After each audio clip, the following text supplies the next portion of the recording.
جب کسی کی شادی ہو جائے تو رشتہ دار آتے ہیں اور ان کو مبارکباد دیتے ہیں اپنے اپنے طریقے کے ساتھ. تو ہمیں چاہیے کہ ہم اللہ کے حبیب علیہ السلام کے طریقے کے مطابق ان کو بسم اللہ الرحمن الرحیم. السلام علیکم ورحمۃ اللہ وبرکاتہ. دوستو بھائیو، اللہ رب العالمین نے ہر چیز کو جوڑا جوڑا بنایا ہے، ہر چیز کا جوڑا پیدا فرمایا. نکاح کرنا یہ تمام انبیاء کی سنت ہے اور تمام انبیاء کے سردار جناب محمد رسول اللہ صلی اللہ علیہ وسلم کی بھی سنت ہے نکاح کرنا. اور نکاح کرنا یہ نصف ایمان ہے. جو انسان شادی کرتا ہے، نکاح کرتا ہے، اس کا یقیناً آدھا ایمان مکمل ہو جاتا ہے. تو دوستو بھائیو، نکاح کرنا چاہیے. جب کسی کی شادی ہو جائے تو رشتہ دار آتے ہیں اور ان کو مبارکباد دیتے ہیں اپنے اپنے طریقے کے ساتھ.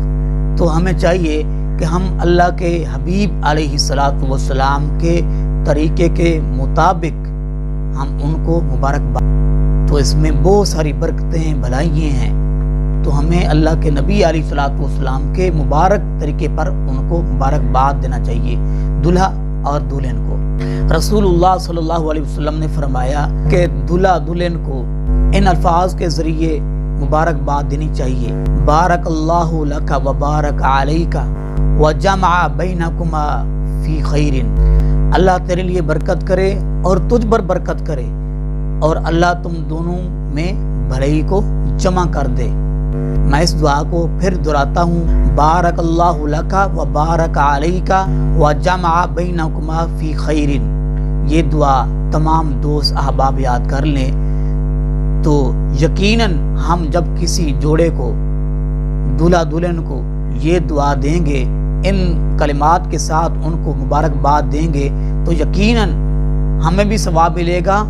اور جو ہم دعا ان کو دے رہے ہیں، اللہ کے حبیب علیہ السلام نے فرمایا جو شخص کسی مسلمان کے لیے دعا کرتا ہے تو فرشتے کہتے ہیں یا اللہ اس کو بھی وہی عطا کر. تو ہم اس کو دعا دیں گے یا اللہ ان میں برکت عطا فرما، ان دونوں میں بھلائی جمع کر دے. تو یقیناً ایک فرشتہ ہمارے لیے بھی ایسی دعا کرے گا.